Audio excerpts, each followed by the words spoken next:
ಗುಬ್ಬಿ ತಾಲೂಕಿನ ಅಡಗೂರು ಗ್ರಾಮದಲ್ಲಿ ಛಲವಾದಿ ಮಹಾಸಭಾ ಗ್ರಾಮ ಶಾಖೆಯನ್ನು ತಾಲೂಕು ಛಲವಾದಿ ಮಹಾಸಭಾ ಅಧ್ಯಕ್ಷ ಟಿ ಈರಣ್ಣ ಉದ್ಘಾಟಿಸಿದರು. ಉದ್ಘಾಟನೆ ಬಳಿಕ ಮಾತನಾಡಿದ ಈರಣ್ಣ, ಸಮುದಾಯದ ಸಂಘಟಿಸುವ ನಿಟ್ಟಿನಲ್ಲಿ ಗ್ರಾಮ ಮಟ್ಟದಲ್ಲಿ ಛಲವಾದಿ ಮಹಾಸಭಾ ಶಾಖೆಗಳನ್ನು ತೆರೆಯಲಾಗುತ್ತಿದೆ ಅಂತ ತಿಳಿಸಿದರು. ಟ್ರೈನಿಂಗ್ ಸೆಂಟರ್ ಅನ್ನ ಕಟ್ತಾ ಇದ್ದಾರೆ. ಹಾಗಾಗಿ ಅವರದ್ದು ತುಂಬಾನೇ ಶ್ರಮ ಇದೆ ಈ ಸಮಾಜಕ್ಕೆ.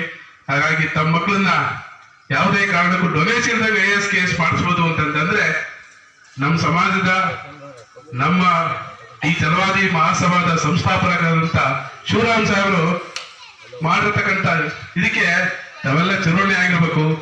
ಯಾಕೆ ಅಂತಂದ್ರೆ ಇದನ್ನ ಮಾಡ್ಬೇಕು ಅಂತಂದಂತ ಏನು ಶೇರ್ ಹಾಕಿ ನಾನು ಯಾರಿಂದಲೂ ₹1 ಡೊನೇಷನ್ ತಗೊಳಲ್ಲ. ಅವ್ರಿಗೆ ಊಟ ವಸತಿ ಬೇಕಾಗಿರೋದು ನಿಮ್ಮ ಮಕ್ಕಳ ಪರ್ಸೆಂಟೇಜ್ ಜಾಸ್ತಿ ಪರ್ಸೆಂಟೇಜ್ ಇದೆಯಾ ನಮ್ಮಲ್ಲಿ ಬಿಡಿ. ನಮ್ಮ ಬೋರ್ಡಿಂಗ್ ಸ್ಕೂಲ್ ಅಲ್ಲಿ ನಾವು ಅವ್ರು ಓದೋವರೆಗೂ ಓದಿಸೋಂತ ವ್ಯವಸ್ಥೆ ನಾವು ಮಾಡ್ತೀವಿ ಅಂತ ಪಣನ ಶಿವರಾಮ್ ಸಾಹೇಬರು ಮಾಡ್ತಿದ್ದಾರೆ.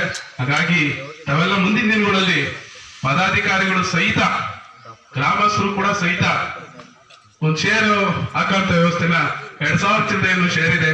ಹಾಗಾಗಿ ಎಲ್ಲರೂ ಕೂಡ ಶೇರ್ ಹಾಕುವಂತ ವ್ಯವಸ್ಥೆ ಕೈ ತೊಡಬೇಕು ಅಂತ ಹೇಳ್ತಾ, ಜೊತೆಗೆ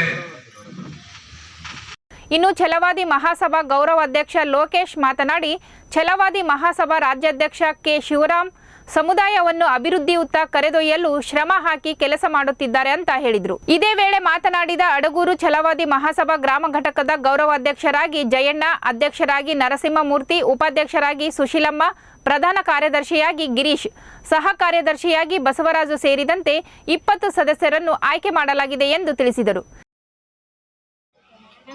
ಅಧ್ಯಕ್ಷರಾಗಿ ಆಯ್ಕೆ ಆಗಿದ್ದೀವಿ. ನಮ್ಮ ಹೆಸರು ಅಮ್ಮಘಟ್ಟ ಮುನಿರಾಜ್ ಅಂತೇಳಿ. ಇಲ್ಲಿ ಅಡಗೂರು ಗ್ರಾಮದಲ್ಲಿ ಗ್ರಾಮ ಶಾಖೆ ಓಪನ್ ಮಾಡಿದ್ದೀವಿ. ಗೌರವಾಧ್ಯಕ್ಷರಾಗಿ ಜಯಣ್ಣವ್ರನ್ನ ಅವಿರೋಧ ಆಯ್ಕೆ ಮಾಡಿರ್ತೀವಿ. ಅಧ್ಯಕ್ಷರಾಗಿ ನರಸಿಂಹಮೂರ್ತಿ ಅವ್ರನ್ನ ಆಯ್ಕೆ ಮಾಡಿದ್ದೀವಿ. ಉಪಾಧ್ಯಕ್ಷರಾಗಿ ಸುಶೀಲಮ್ಮರನ್ನ ಆಯ್ಕೆ ಮಾಡಿರ್ತೀವಿ. ಪ್ರಧಾನ ಕಾರ್ಯದರ್ಶಿಯಾಗಿ ಗಿರೀಶ್ ಅವ್ರನ್ನ ಆಯ್ಕೆ ಮಾಡಿರ್ತೀವಿ. ಅವು 20 ಜನ ಪದಾಧಿಕಾರಿಗಳನ್ನು ಆಯ್ಕೆ ಮಾಡಿದ್ದೀವಿ.